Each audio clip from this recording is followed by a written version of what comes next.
नमो सिद्धाणं नमो आयर्याणं नमो वज्रायाणं नमो लोय सवसाहूणम्।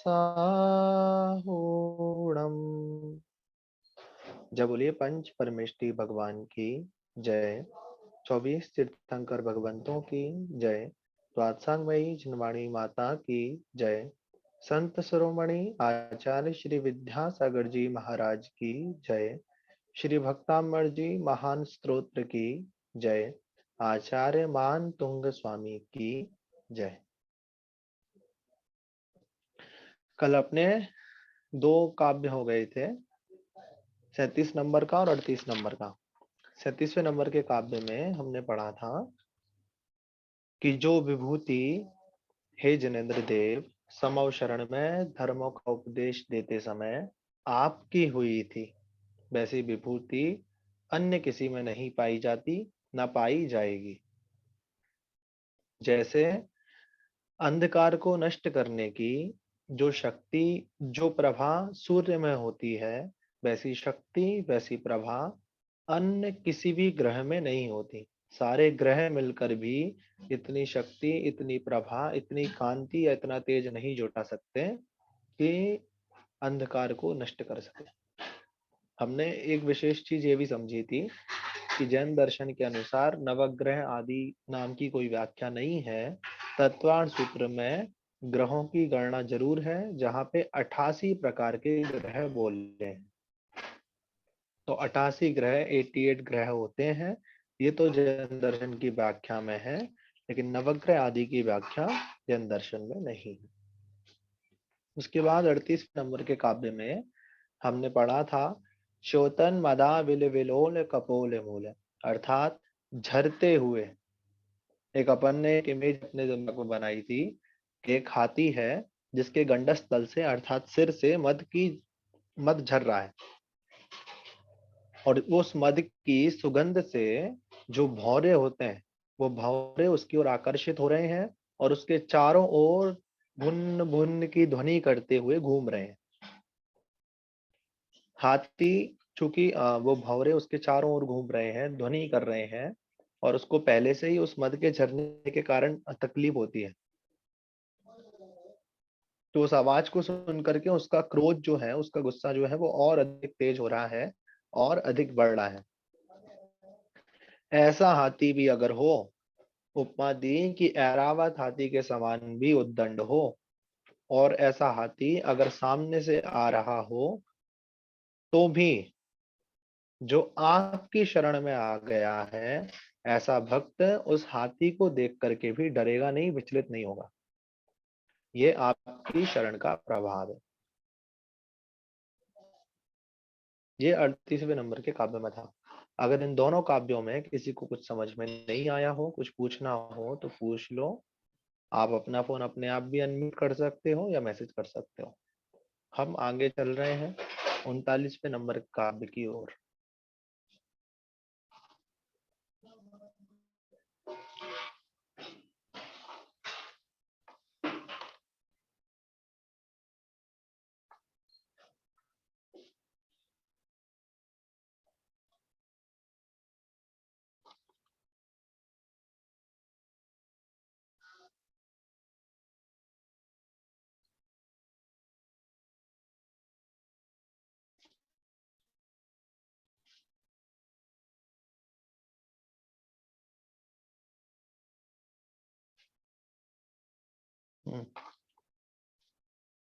आइए 39वें नंबर का काव्य। इसमें भी वही है, उसमें हाथी का वर्णन था, इसमें सिंह का वर्णन है। आइए उच्चारण करेंगे। भिन्नेव भिन्नेभ कुंभ गलदुज्ज्वल, भिन्नेभ कुंभ गलदुज्ज्वल शोणिताक्त, शोणिताक्त मुक्ताफलप, मुक्ताफलप प्रकर भूषित भूमि भागः बद्ध क्रमः क्रमगतं हरिणाधिपोऽपि बद्धक्रमः क्रमगतं हरिणाधिपोऽपि नाक्रामति क्रमयोगाचल संश्रितं ते नाक्रामति क्रमयोगाचल संश्रितं ते। आइए उच्चारण करेंगे, हाथ जोड़ लीजिए। भिन्नेव कुम्भगलदोज्ज्वल शोणिताक्त मुक्ताफल प्रकर भूषित भूमि भागा बद्ध क्रमः क्रमगतं हरिणाधिपोऽपि नाक्रामति क्रमयोगाचल संश्रितं ते।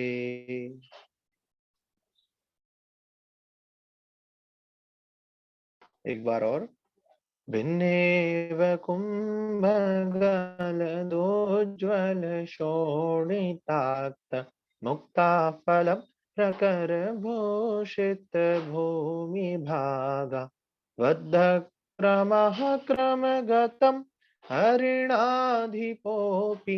नाक्रामति क्रमयोगाचल संश्रितं ते। आइए उच्चारण करने वाले हाथ उठाएं, शीघ्र अतिशीघ्र नैतिक उच्चारण कीजिए। भिन्ने कुम्भगलदुज्ज्वल शोणिताक्त मुक्ताफल प्रकर भूषित भूमि भाग बद्ध क्रमगतं हरिणाधिपोऽपि नाक्रामति क्रमयुगाचल संश्रितं। लालिमा जैन।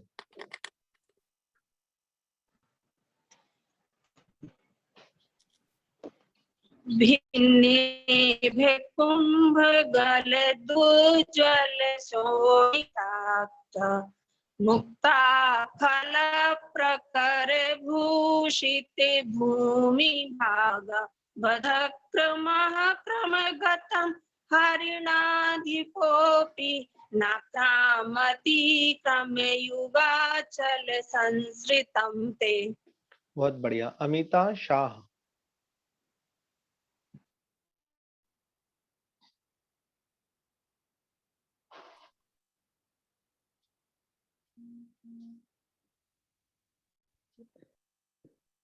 मैं बोलूं?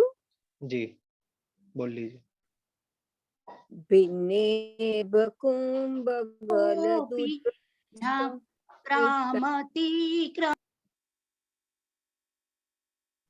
बोलिए हंसा जी। हाँ, भिन्नेव कुम्भगलदुज्ज्वल शोणिताक्त मुक्ताफल प्रकर भूषित भूमि भाग बद्ध क्रमगतं हरिणाधिपोऽपि नाक्रामति क्रमयुगाचल संश्रितं ते। अमिता जी शाह, अब आप अनम्यूट कीजिए फिर बोलिए।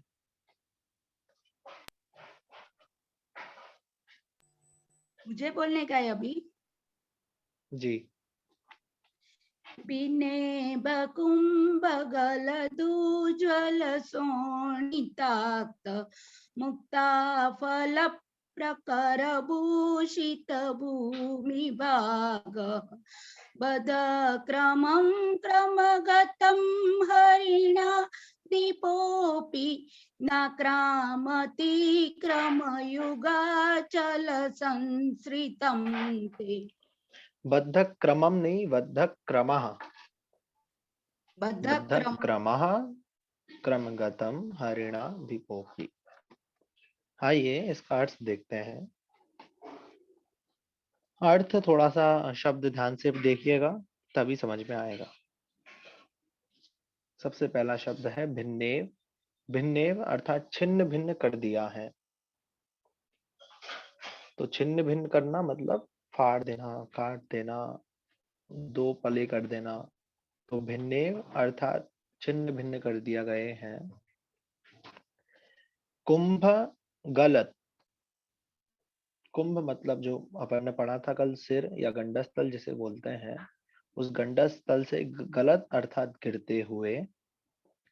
उज्ज्वल अर्थात उज्ज्वल, परंतु शोणिताक्त, शोणित अर्थात खून से, ताक्त मतलब सने हुए। यहाँ सिंह के बारे में कहा जा रहा है, पर पहले उस सिंह के बारे में बताया जा रहा है कि वो सिंह कैसा है। तो बोल रहे हैं ऐसा है वो सिंह कि छिन्न भिन्न कर दिया है गंडस्थल जिसने, उस गंडस्थल से गिर रहे हैं उज्ज्वल परंतु खून से सने हुए मुक्ताफल अर्थात गज मोती जिसे अपन बोलते हैं। उन मोतियों के प्रकर भूषित, प्रकर अर्थात समूह से, भूषित मतलब शोभायमान हो रहा है या हो रही है, भूमि भागा अर्थात समस्त भूमि का भाग या पूरी पृथ्वी। मतलब वो सिंह इतना तीव्र है या उसके पंजे इतने तेज हैं कि जिसने अपने पंजे से उस हाथी के सिर के 2 हिस्से कर दिए हैं और उस सिर से गजमोती गिर रहे हैं, जो कि गजमोती कैसे हैं, उज्जवल हैं पर खून से सने हुए हैं। और उन गजमोतियों से भूमि भागा अर्थात पृथ्वी का भाग या पृथ्वी भूषित अर्थात सुशोभित हो रही है।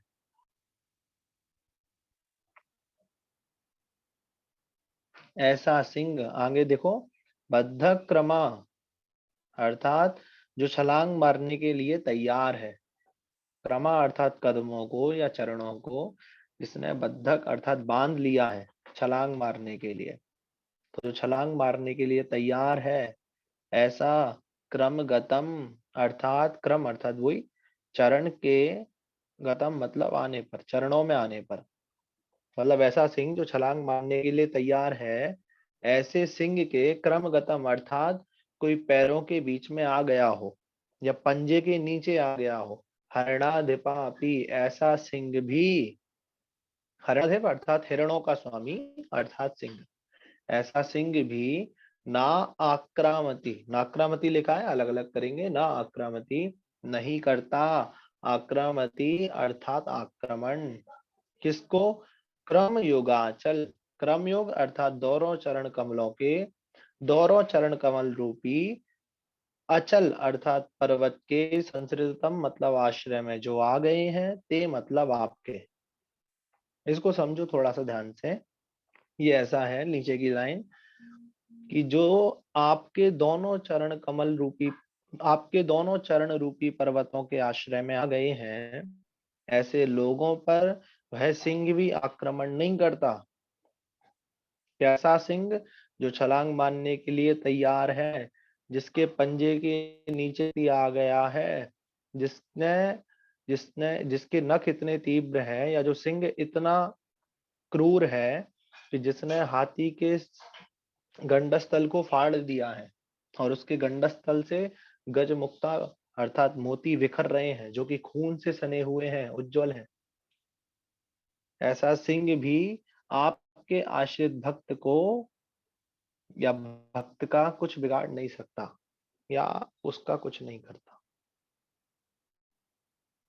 एक बार दोबारा देखो, भिन्ने अर्थात भिन्न कर दिए हैं, कुंभगल अर्थात भिन्न करने पर गंडस्थल से गिरते हुए, उज्ज्वल परंतु शोणिताक्त अर्थात खून से सने हुए, मुक्ताफल अर्थात मोतियों के, प्रकर मतलब समूह से, जो भूषित अर्थात शोभित हो रही है, भूमि भागा पृथ्वी का भाग, बद्ध क्रमा ऐसा छलांग मारने के लिए तैयार, क्रम गतम उसके पैरों के नीचे आते हुए भी, हरणाधिपापी सिंह भी न आक्रमती आक्रमण नहीं करता, क्रम योगाचल संसृतम ते, ते अर्थात जो आपके, संसृतम मतलब आश्रय में, किसके, क्रम योगाचल आपके चरण कमल रूपी पर्वतों के आश्रय में जो आ गया है। मतलब आपके कहने का तात्पर्य सिर्फ इतना है कि जो आपके चरणों के आश्रय में आ गया है, सिंह भी उसका कुछ बिगाड़ नहीं सकता।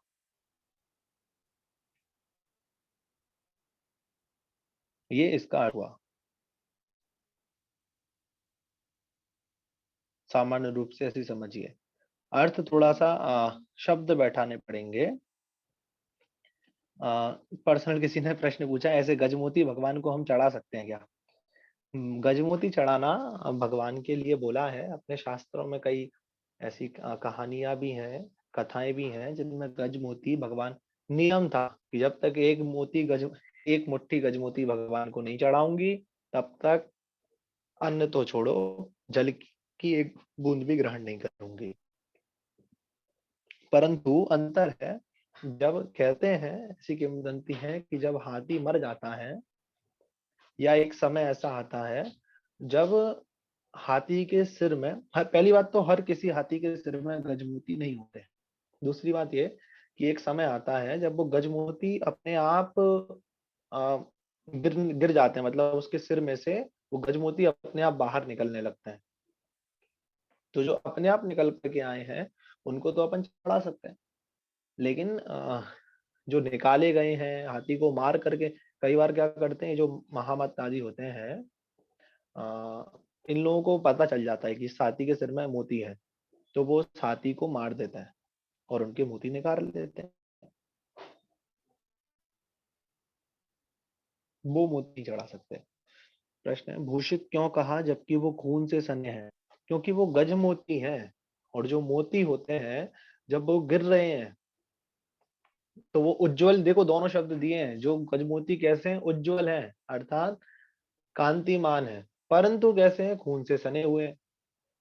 लेकिन जब वो पृथ्वी पे गिर रहे हैं तो पृथ्वी को तो भूषित ही कर रहे हैं। जैसे वो एक कहावत या ऐसे समझ लो कि नोट जो होता है, उस नोट को, चाहे वो मान लो 10 रुपए का कोई नोट है, अब वो एकदम फ्रेश निकल करके आया है तब भी 10 रुपए का है, उसकी कीमत 10 रुपए है। और जब वो पूरा गुड़ी मुड़ी करके, तो हो सकता है थोड़ा बहुत गीला भी हो सकता है थोड़ा बहुत हल्का सा कीचड़ भी लग गया हो, पानी बारिश हो रही हो तो गीला हो गया हो, जमीन पे से गिर गया हो, किसी के पैर के नीचे आ गया हो, उसके बाद भी वो नोट तो कीमत तो 10 रुपए ही रहेगी। और अगर वो जमीन पे पड़ा मिलेगा तो इंसान ये नहीं बोलेगा कि ये वाला गंदा है और ये वाला अच्छा है, इंसान बोलेगा कि ये तो 10 का नोट है। 10 का उदाहरण दे रहे हैं, 2000 का समझ लो, 1000 का समझ लो, आप मंजू जी डॉलर समझ लो, उसकी कीमत तो वही आएगी। उसी तरह मोती तो मोती है, अब वो खून में सने हुए हैं, परंतु जब भूमि पर गिर रहे हैं तो भूमि की तो शोभा बढ़ा रहे हैं। इसलिए कहा भूषित अर्थात सुशोभित हो रही है। ऐसे मोती जो पृथ्वी पर गिर रहे हैं, जो उज्जवल हैं परंतु खून से सने हुए हैं, परंतु जब भूमि पर गिरते हैं तो भूमि की शोभा को बढ़ा रहे हैं। और ऐसा वो सिंह है जिसने उस हाथी का विदारण करा है, इतना क्रूर है। और ऐसे सिंह के पैरों के नीचे भी कोई व्यक्ति आ जाए, और अगर वह व्यक्ति आपके आश्रित रहने वाला हो, आपके चरण कमलों का आश्रय हो, तो वह सिंह भी उस पर आक्रमण नहीं करता या उसको कोई हानि नहीं पहुंचा सकता। ये इस 39वें नंबर के काव्य का अर्थ हुआ। आगे चलते हैं।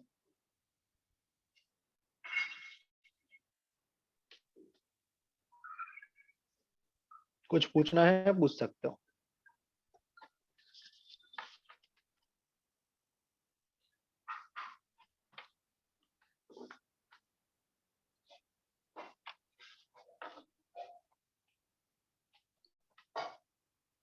चलिए अब 40वें नंबर का काव्य भैया जी एक कि प्रश्न था। आपका जी।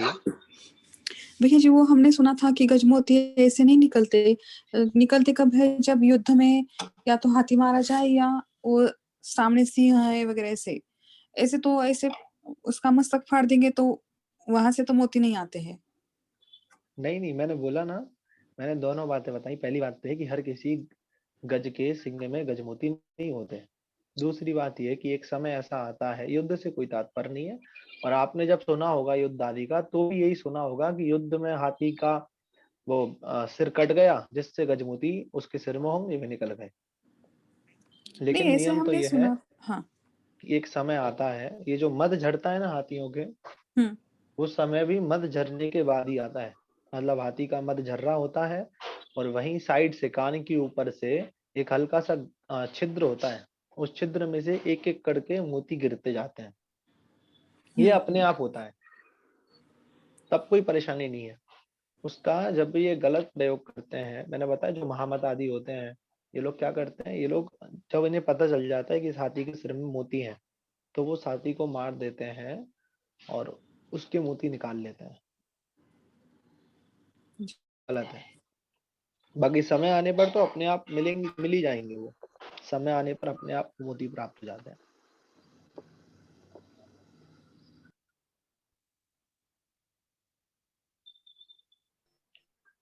ठीक है, अब तो खैर मिलते ही नहीं है। अब तो कोई होगा धनी जिसके पास शायद ही मोती हो, बाकी तो अब तो मिलते ही नहीं है। आइए 40वें नंबर के काव्य पे चलते हैं। किसी का कोई प्रश्न है तो पूछ सकते हैं।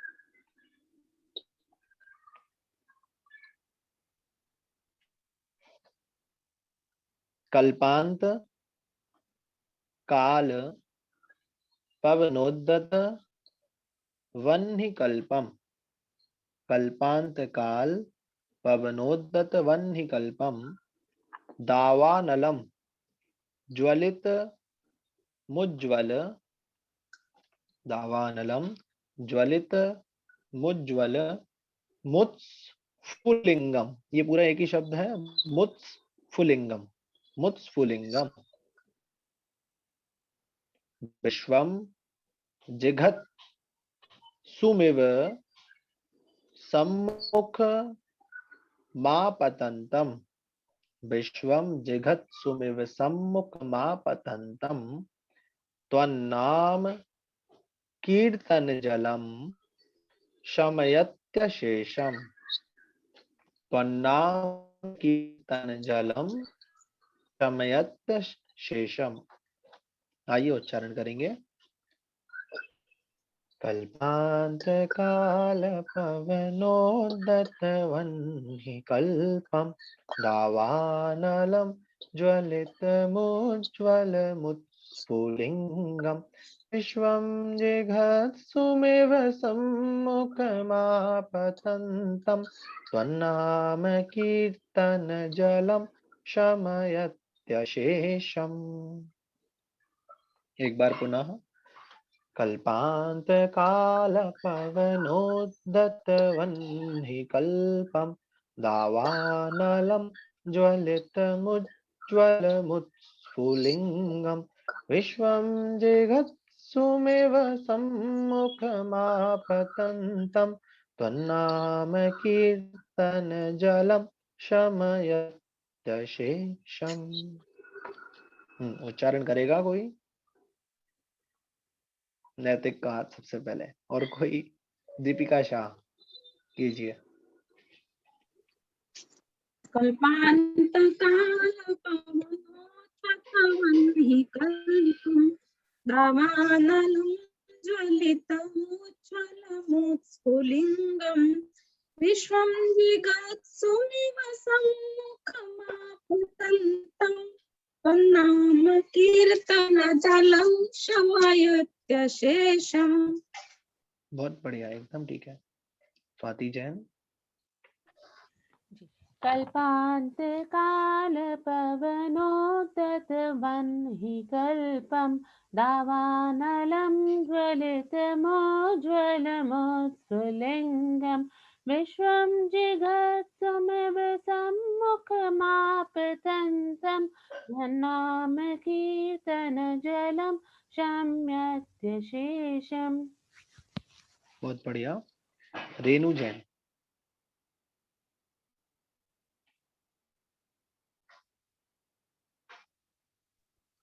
गड़बड़ हो गया। जी बोलिए रेणु जैन। गड़बड़। हाँ, यस। कल्पांत काल पवनोद्दत वह्नि कल्पम दावानलम ज्वलित मुत्स्फुलिंगम विश्वं जिघत तत्सुमेव सम्मुखमापतन्तं त्वन्नाम कीर्तनजलं यस्य शेषम्। एकदम ठीक है। Thank सम्यक जैन। जी भैया जी।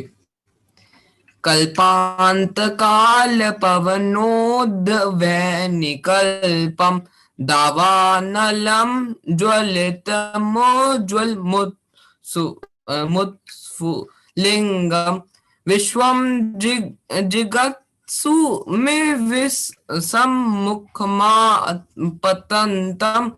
त्वन्नाम कीर्तन जलम शम्यत्यशेषम्। बहुत बढ़िया। चलिए अब अर्थ देखते हैं।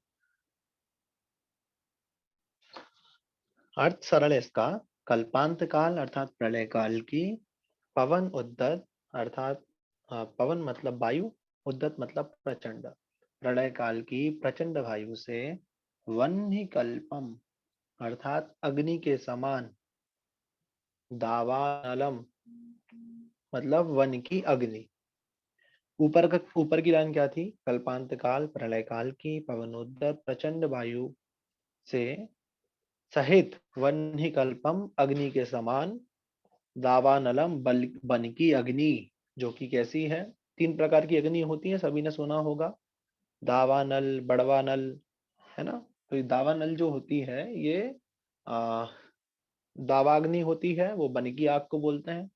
बड़वाग्नि होती है अर्थात समुद्र की आग, और एक जठराग्नि होती है अर्थात जो पेट की आग होती है। जठराग्नि का काम होता है हमारे भोजन को पचाना, हमारे शरीर में तेज प्रदान करना। बड़वाग्नि का काम होता है समुद्र के बीचों बीच जो जलती रहती है बड़वाग्नि, समुद्र के अंदर, उसका काम होता है समुद्र के पानी को लिमिट में रखना, बाहर नहीं आने देना। और ऐसी ही होती है दावाग्नि अर्थात वन की आग।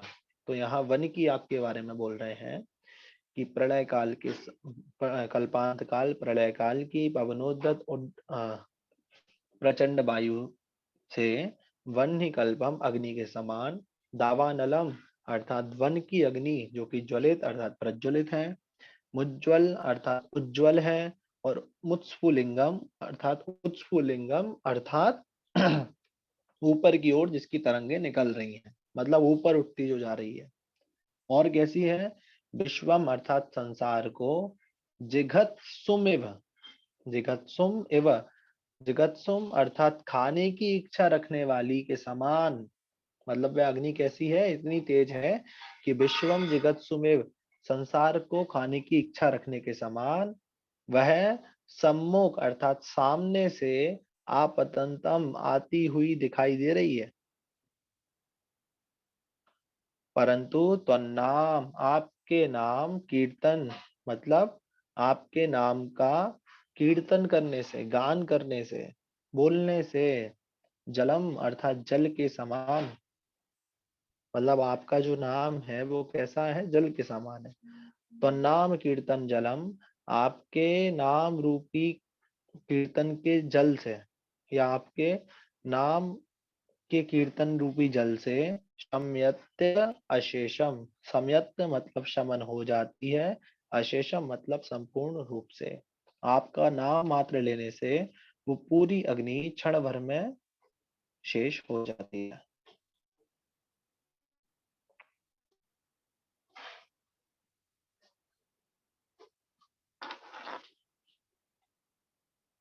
ठीक है, ये बोल रहे हैं, एक बार दोबारा देख लीजिए।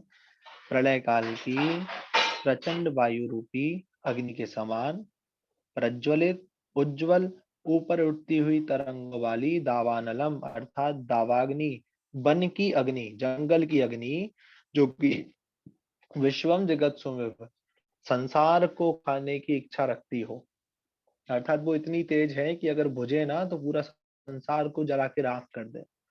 ऐसी वह अग्नि भी अगर सम्मुख आपतंतम, सम्मुख मतलब सामने से, आपतंतम आती हुई दिखाई देती है, तब भी त्वन्नाम कीर्तन जलम, आपके नाम का जो कीर्तन है वह कीर्तन रूपी जल ही शमयति उसे शमन कर लेता है, अशेषम संपूर्ण रूप से। समयत शेषम उसको अलग अलग करेंगे, समयति अशेषम उसको संपूर्ण रूप से शमन करने में समर्थ है। बड़ी से बड़ी अग्नि को आपका नाम क्षण भर में बुझा सकता है, ऐसी आपके नाम में शक्ति है।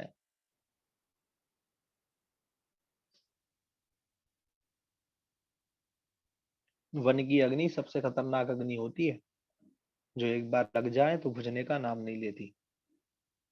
उस अग्नि की बात यहाँ पे कर रहे हैं कि सामान्य अग्नि तो छोड़िए, वन की अग्नि भी जो संसार को खत्म करने की, निगलने की शक्ति रखती है, वह भी आपके नाम रूपी जल से क्षण भर में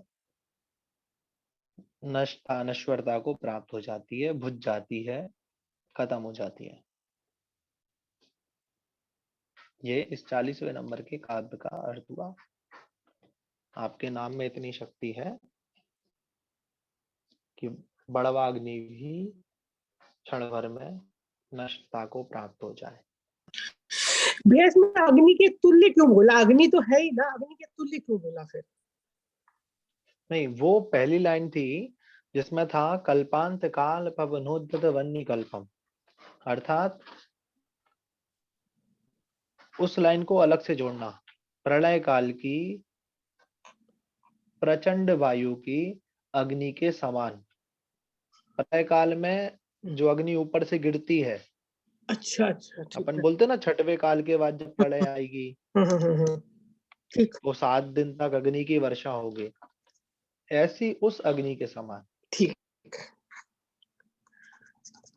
अब दूसरी लाइन में जो पहला शब्द है दावानलम, उसको रोक दो, उसके बाद के शब्द जोड़ दो कि प्रलय काल की प्रचंड अग्नि के समान जो उज्जवल है, उसके समान जो प्रज्वलित हो रही है, और उसके समान जिसकी तरंगे ऊपर की ओर उठ रही हैं, ऐसी बड़वाग्नि। मान लो जिसको देख के ही लगता हो कि अब तो प्रलय आ गई। और वह अग्नि इतनी तेज है कि सारे संसार को निगलने की शक्ति रखती है, और सामने से आती हुई दिख भी रही है कि सामने से आ रही है, परंतु आपके नाम रूपी जल से क्षण भर में संपूर्ण रूप से नष्ट हो जाती है, बुझ जाएगी। ऐसी आपके नाम में शक्ति है। ठीक है, इसके पहले स्टोपदेश की कक्षा ली थी, 5 मिनट ही शेष है, सुन लो। इसके पहले स्टोपदेश की कक्षा ली थी, जब सबसे पहली कक्षा वही थी। तो स्टोपदेश में एक लाइन आई थी इसी को लेकर के, शायद 13वें नंबर के काव्य में थी, 13वें नंबर के गाथा में। उसमें था कि एक मनुष्य वृक्ष पर बैठा हुआ है, और वो वृक्ष पर बैठा बैठा जंगल को देख रहा है। जंगल में आग लगी है और सारे पशु पक्षी हिरण जानवर सब भाग रहे हैं, और वो वहां उस पेड़ पे बैठा बैठा देख रहा होता है कि देखो वो वाला भी जल गया, वो वाला भी जल गया, वो वाला भी जल गया, वो वाला भी जल गया। परंतु वो ये नहीं समझ पा रहा कि जब ये सारे जल रहे हैं तो तू भी उन पेड़ों पे बैठा है। उसी तरह हम संसारी जीव हैं कि हम देखते रहते हैं, देखो ये मर गया, वो भी मर गया, वो भी मर गया, लेकिन अभी तक हम ये नहीं समझ पाए कि हम भी तो मरेंगे।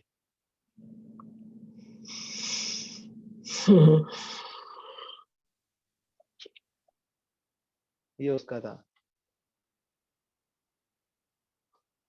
ठीक है, तो हमारी दशा भी उस वृक्ष पर बैठे हुए व्यक्ति के जैसी है कि जो दुनिया की विपत्तियों को देख रहा है पर स्वयं के ऊपर आती हुई विपत्ति नहीं दिख रही है। उसी तरह सबकी मृत्यु हम देख रहे हैं, सबके दुख हम देख रहे हैं, परंतु स्वयं के ऊपर आती हुई आपदा नहीं दे रही है।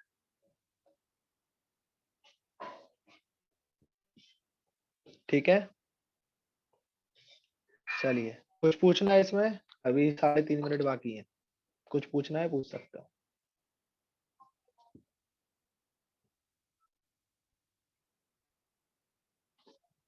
चलो, जिनवाणी स्तुति। और सुनो, अभी तो क्या है, कक्षा में समय नहीं मिल पा रहा, 40 मिनट की है, तो अगर किसी को कुछ नहीं भी आता समझ में तो मैसेज करके पूछ लेना। ठीक है। बोधि समाधि परिणाम शुद्धि उपलब्धि शिव सौख्य सिद्धि चिंतामणिम चिंतित वस्तु दाने त्वावंद मानस ममस्तु देवी। कायोत्सर्ग 9 बार नमोकार।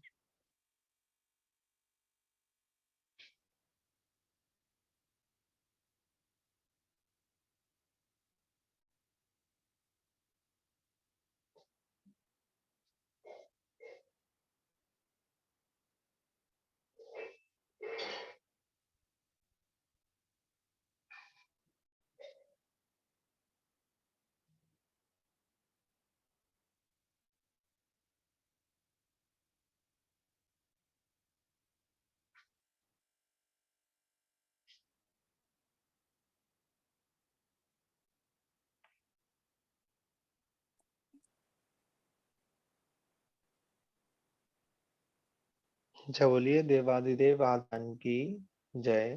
स्वात्सांगमयी जिनवाणी माता की जय। आचार्य मान तुंग स्वामी की जय। भक्तांबर महास्तोत्र की जय। सभी को जय जिनेन्द्र। जय जिनेन्द्र। जय जिनेन्द्र भैया। जय जिनेन्द्र भैया जी। जय जिनेन्द्र। जय जिनेन्द्र। जय जिनेन्द्र। जय